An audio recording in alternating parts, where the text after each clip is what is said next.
everyone, welcome again to another crochet infusion. Thank you all so much for being here today. So a couple of weeks ago a lovely lady asked me if I could do give her the pattern for this neck warmer, and obviously I said yes. At first I actually lost my notes and I found my notes, so I decided to do this tutorial for herself and everybody else who would want to do this neck warmer cowl in the Jasmine Stitch. So I've used Ombre Yarn, which I actually only had this left from doing this the first time round, but luckily for me at my local B&M's I found it. So I picked it up, which is Ombre Yarn from B&M's, $2.99, not expensive at all.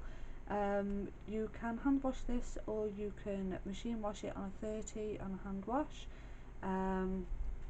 The yarn itself, it is quite thick, like thicker than a ran, but it holds up really well for this stitch, for this Jasmine Stitch, and I absolutely love this stitch. So this Jasmine Stitch is also known as a flower star stitch, which you can use for anything, but for today this is for the neck warmer.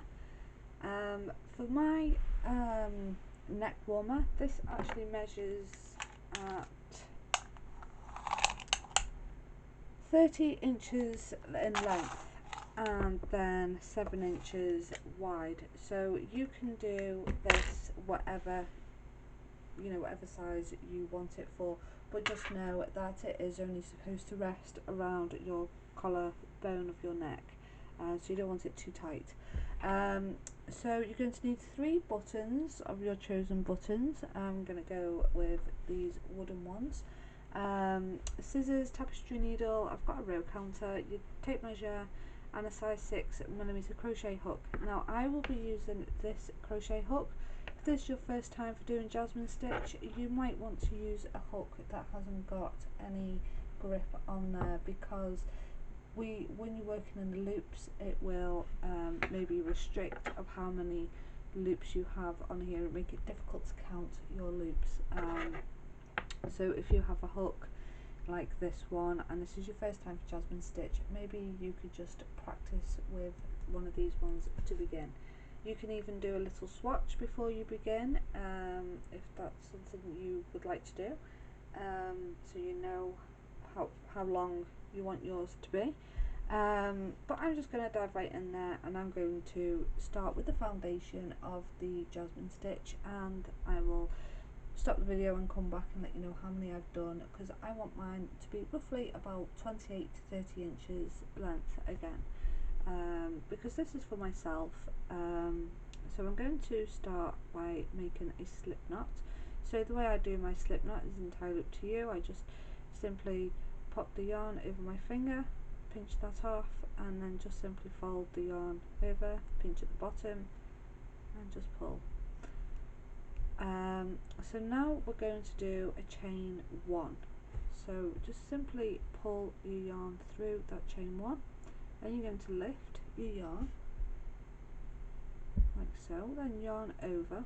You're going to go back into that chain, that first chain that you made, chain 1, insert your hook, pull through, and then yarn over and go in one more time.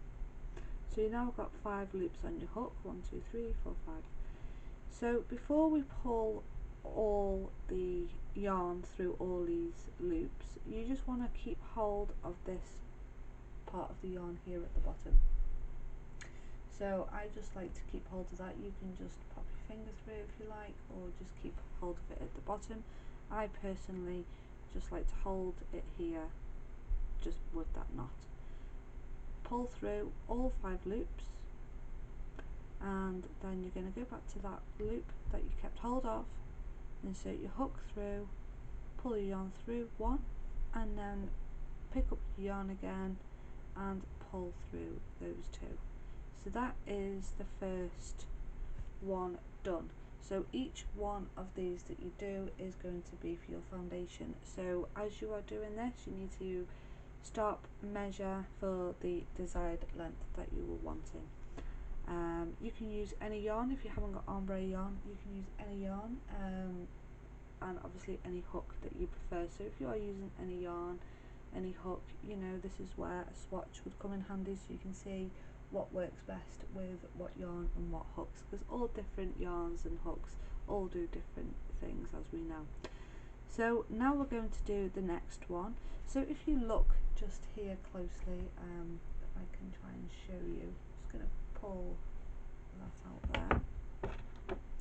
When you do your next one along, you don't want to go through the side here, you want to go directly underneath that knot, just there, not on the side but direct through that knot. So we're just going to, well, I'm going to pull up again, yarn over, going directly underneath, and yarn over again, insert, pull through. So you do that twice, 5 loops on your hook, keep hold of your yarn, pull through all 5 loops, and then slip that back on, pull through 1, and then pull through 2 for a single crochet.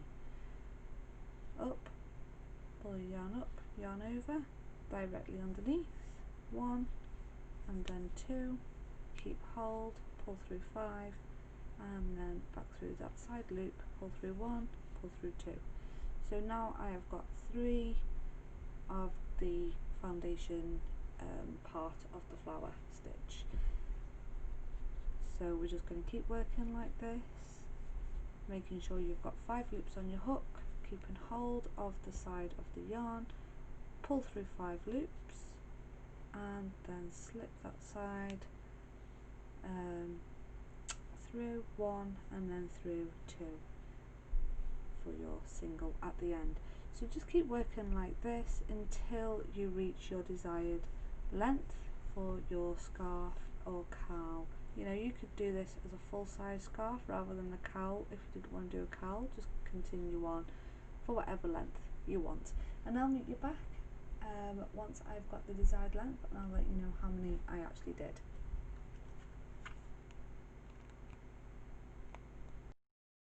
Okay, so I have now finished the first part of the first part of the stitch of the foundation.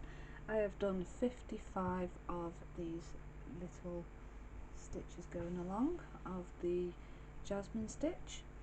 So moving on to the next row, I've got an extra one at the end just for the turning, for when we go up onto the next row. So in total I've got 55. So now I'm going to yarn over, and we're going to go directly below again, and you're going to insert your hook and pull through, yarn over, insert and pull through, and then you're going to stop right there, yarn over, and then we're going to go into this next space here and insert, yarn over, insert and pull through, yarn over, insert and pull through, and then you're going to do the same for the next one. So that's 3, yarn over, insert, pull through, yarn over, insert and pull through. So now you should have 13 loops on your hook, and this is where I mentioned about using this hook. So you've got all these loops on your hook, so you just need to count, make sure you've got 13 loops on your hook. And 13 like I have here, I've got 13 loops on my hook, and you're just going to yarn over, but with this side piece here I like to pull this quite far down. You don't have to pull as much as I do, you can hold that there with your finger if you wish, and you're going to pull your hook all through all 13 loops. So by keeping your hook facing down and just gently pull through without pulling the loops out, and just pull through like so. And you can tighten this now, so we're going to just place that onto the hook and just simply pull, and that will make it nice and tight. Yarn over, pull through 1 loop, and then yarn over and pull through 2 loops. So we are now on the second row going across. So we're going to redo that all over again. So yarn over, insert in the one direct below, so that's 1, and then 2, yarn over into the next, and that's 1, yarn over again for 2, and then yarn over into the next space, across, yarn over, insert, pull through, yarn over, pull through, 13 loops on your hook, yarn over, pull your yarn, however you're comfortable with doing that. Like I say, you can just pull a little bit of the yarn and hold it there if you wish, but for me, I like to pull quite a bit of yarn, so don't have to worry about it, and just pinch hold here while I pull my hook through all of those 13 loops, and then slip that end back onto your hook and just simply pull your yarn, yarn over, pull through 1, and then pull through 2. So we've now done 2 of the stitch going along. So you're just going to keep working like this all the way along. So again, pull your yarn up, yarn over, insert on the one directly below, and you're going to do that for twice for each space. That's 1, yarn over into the next, do that twice, and then into the next for another 2. And remember, you should have 13 loops on your hook. Just going to pull the yarn through again and simply pull through all of those loops, and then I'm going to slip that back on my hook and pull through 1 and then through 2. So I'm just going to continue on now all the way along until I get to the end, and then I'll be back to show you what you need to do for the next round. Okay, so I'm just now coming to the end of this first row that we've just done. I'm going to class this as the first row of what we've just done. So we're just coming to the end here now. As you can see, we've only got these 3 here to do, so we will be going into this last space right here on the end. So just yarn over as you would, insert your hook into this space directly below, so that's 1, yarn over again, pull through for another 2, and yarn over into that next space at the side, so that's 1 and then 2, and then same again into this chain space right here, right by where your knot is, so that's 2. So you should have 13 loops on your hook. I'm just going to pull some yarn through before I pull through all these 13 loops.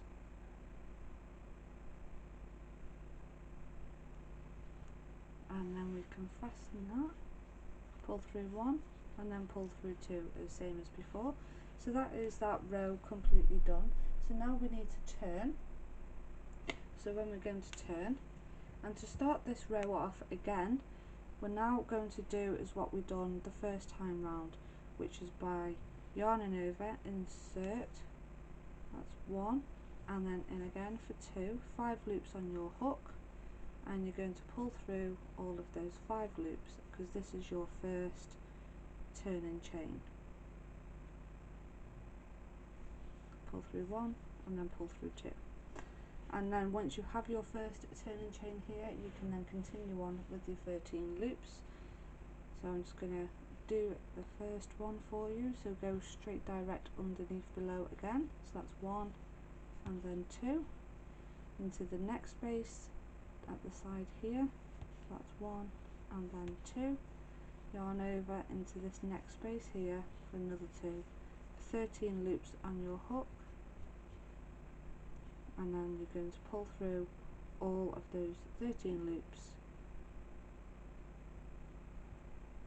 same as before. So every time you work up a new row, you now know you only need to do 5 loops and then you can continue on with your 13 loops.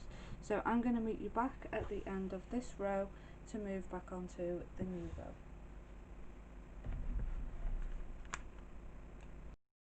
Okay, so I'm just now coming up to the end of this second row. As you can see now, your pattern is starting to take shape. So we've got full flowers going on this row. So this is the end of the second row.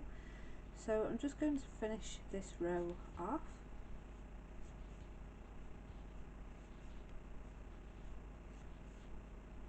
And when you get to here, you can just about work out that very small space on the edge right here on the side.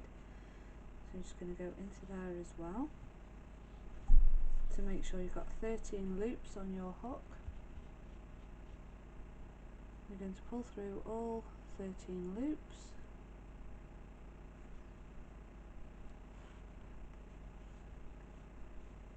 and that is the end of the second row. So now we're going to turn.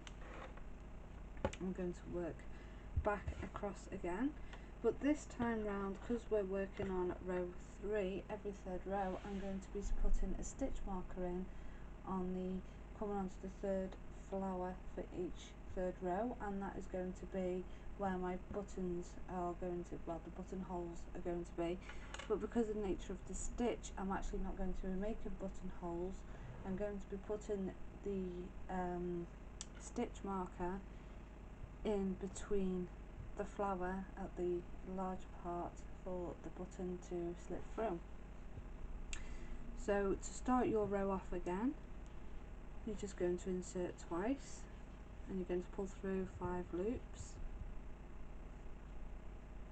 and pull through that loop, and then pull through 2 for your 1 single crochet. So now we're ready again to work on the third row. So going directly below, so that's 1 and 2, into the next for 2, and then into the next for another 2. So that's 13 loops.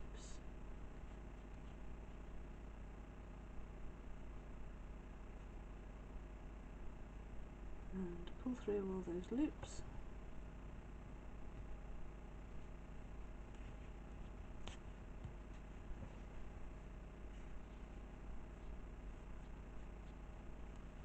So that is the first one done. So this is 2.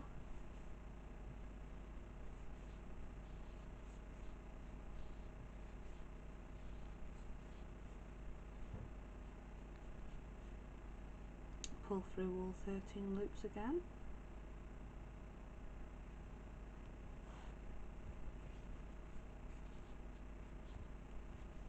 So I'm going to class that as the second one.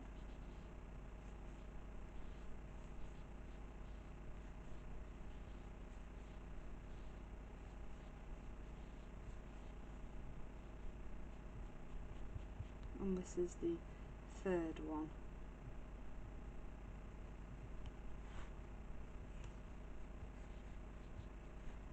Like so. So that is now my third one done. So I've done 1, 2, 3, including that little small one there. So now I'm going to put my stitch marker after I've done my next flower. So I'm going to do one more.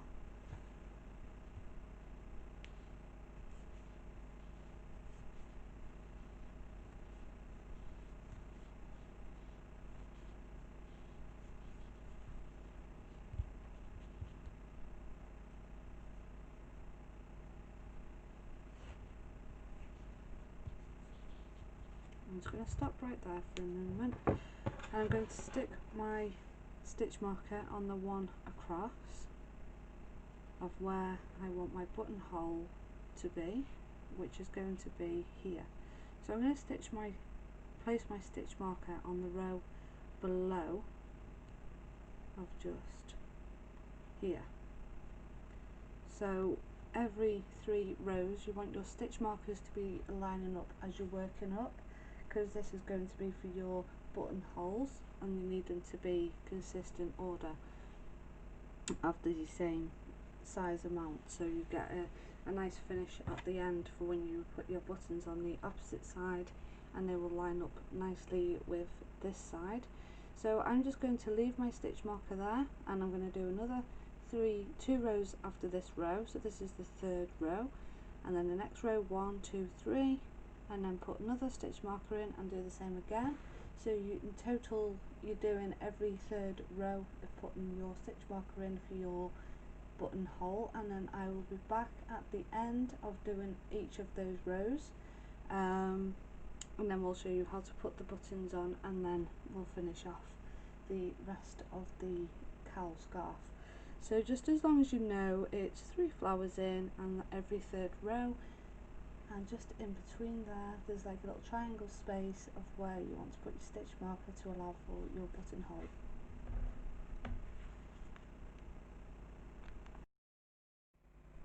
Okay, so I've now done a total of 9 rows. I've put my stitch markers in place of whereabouts I'm going to be placing the buttons for when we attach the buttons. So I've now just done an extra row on the top to make that the same for the bottom and the top of the scarf. So I'm just coming to the end of this last row of row 10 now, and then we can secure the buttons. So I'm just going to finish this last row of row 10.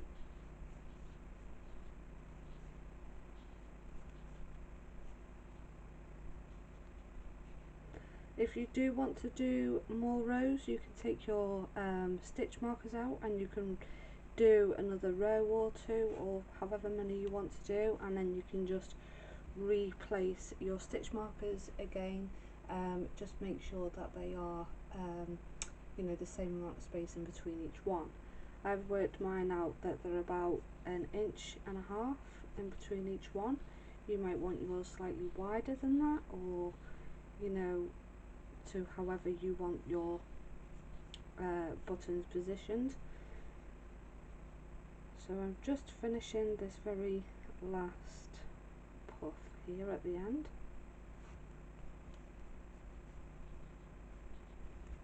Okay, so that is now my scarf near enough done.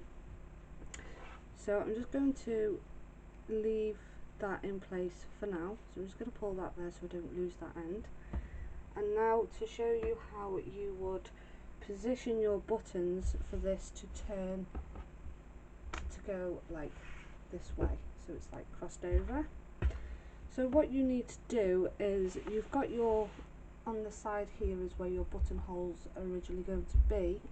Like I say, you can do extra rows and space these out again if you wanted to make yours slightly wider. Then I would suggest using roughly these size buttons, simply so your buttons don't slip through at the end, because we haven't actually made a buttonhole for it, because the stitching is quite okay to be able to fit a button through. It's going to be a bit tough to put your button through straight away, but it does actually fit through, and that's just the nature of the stitch, so it's pretty impossible to put a buttonhole in with this stitch.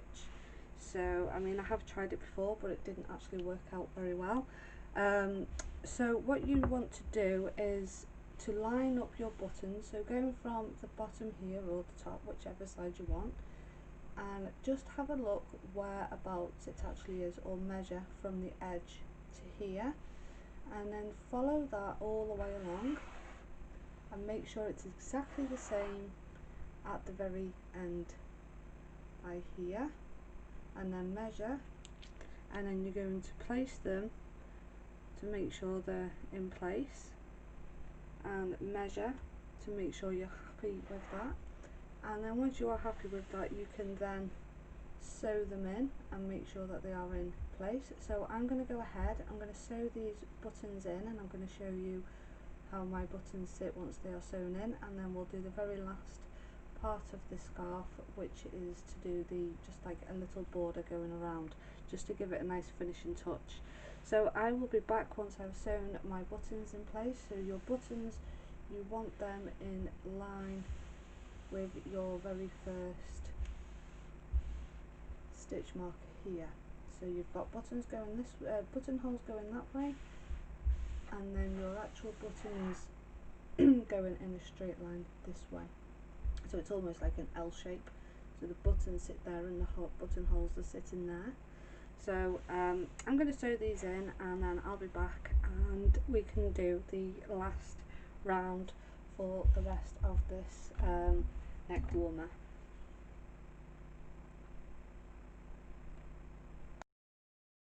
Okay, so I've just finished by sewing in 3 of my buttons, lining them all up and using my tape measure as I go, so I could line them to the best that I could to match with the clips.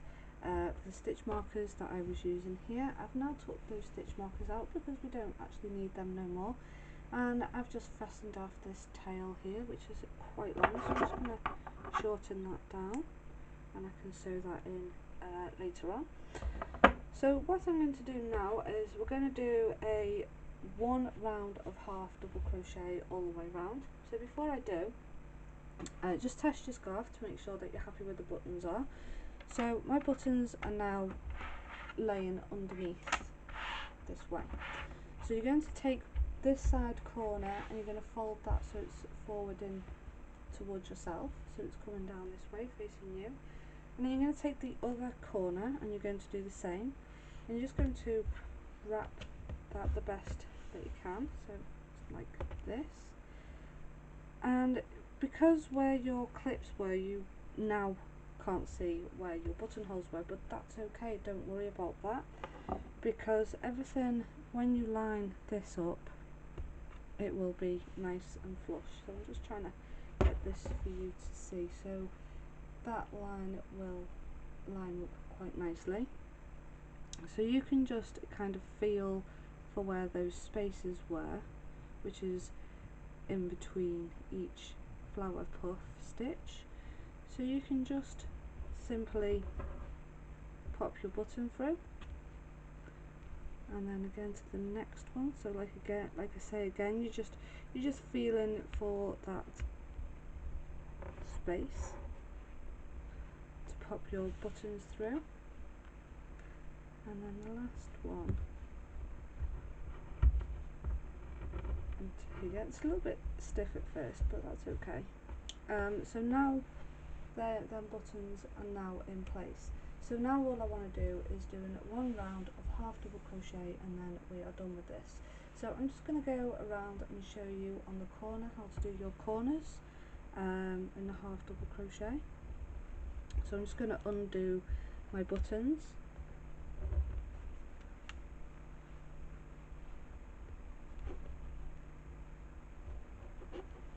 and I'm now just going to start from any end wherever you want to start. So I'm going to start here. I'm going to insert my hook anywhere you wish. So I'm just going to start here so I can take you to the corner so you know where to go. So it's just going to be a 1 round of half double crochet. So yarn over your hook, pull your hook through, do a little chain 1 if you like, so then you can just secure that there. With this tail end, I'm actually going to crochet that in. So yarn over and insert and do a 1 half double crochet.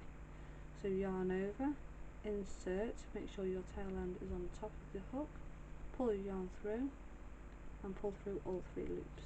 Yarn over into the next space, make sure that tail end is over your hook as well, so you catch that in and through all 3. Keep working like that till you reach your corner. So I'm now at a corner, so as you can see this corner is not quite a corner, but it is a corner. It's where we began. This is from the very first row that we did. So I'm actually going to place 2 half double crochets into that one, and I'm going to yarn over, and I'm actually going to go straight over into this top corner here and do 2 again.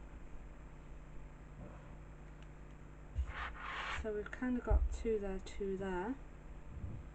You might not necessarily need to do that on all of the corners, so I'm just going to keep going in half double crochet. So as you can see, it just gives it a nice little finish to your work. If your corner isn't like that and your corner is more like this, here, you can just go straight into there if you wish, but I would rather not, because that is where another side that we actually started on, and that could make it come loose and come undone. So you just want to do 2 here and then 2 either side of that, just so you get that nice corner, rounded corner. But if you wanted it more squarey, you could, you know, chain 1 or 2 to move it across, whatever works for you really. So I've just done 2 here and then 2 here, just to get around that corner to give it a nice rounded edging. Okay, so just carry on doing your 1/2 double crochet all the way around, and then I'll meet you back.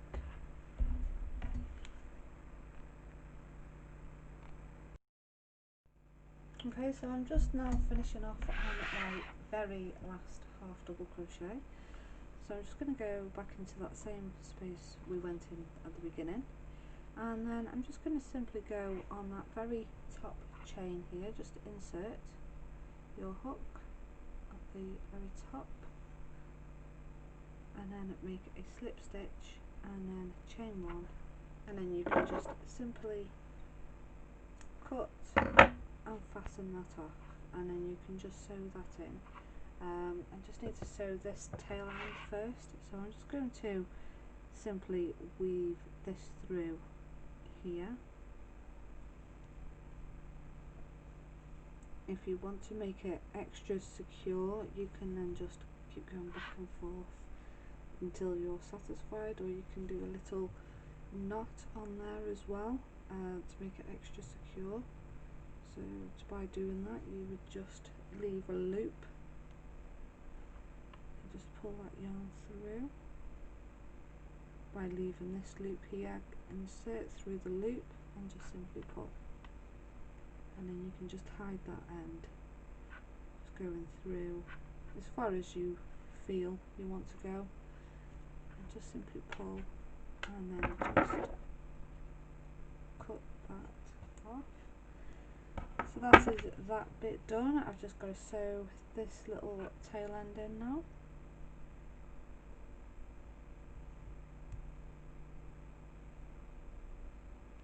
I can get that on my tapestry needle. So you don't really want to go it that way, you want it to be, I would go under. So I'm just going to go from this side here. I'm just going to go weave in and out through on the purple, because it's the purple that this has come from. So you can just weave that how you wish to make sure it's nice and secure, and then you can just simply cut. And I've got an extra little piece just here that's already been, I've crocheted that in, but I didn't crochet that last bit in, so I can just cut that. So okay, so that is the end of this tutorial today for your lovely neck warmer. So as I say, make sure your buttons are facing up, and then you can just bring that across and just feel for where those flowers are, and you can just simply post your buttons through in between each one. Because I've used larger buttons, they are a bit more stiffer to get through, but if I use smaller buttons, it's probably going to be easier for them to pop open whilst I'm wearing it. So that is all for today. I hope you've enjoyed today's tutorial, and I hope you enjoy wearing this scarf, or I hope whoever you make it for like it too. If you haven't already, please subscribe to my Crochet Infusion here on YouTube, on my YouTube channel, or you can also follow me at Crochet Infusion on Facebook, and you can share what you've made from here. So until next time, I will be back with some more fabulous stuff. Thank you all everyone, take care, bye.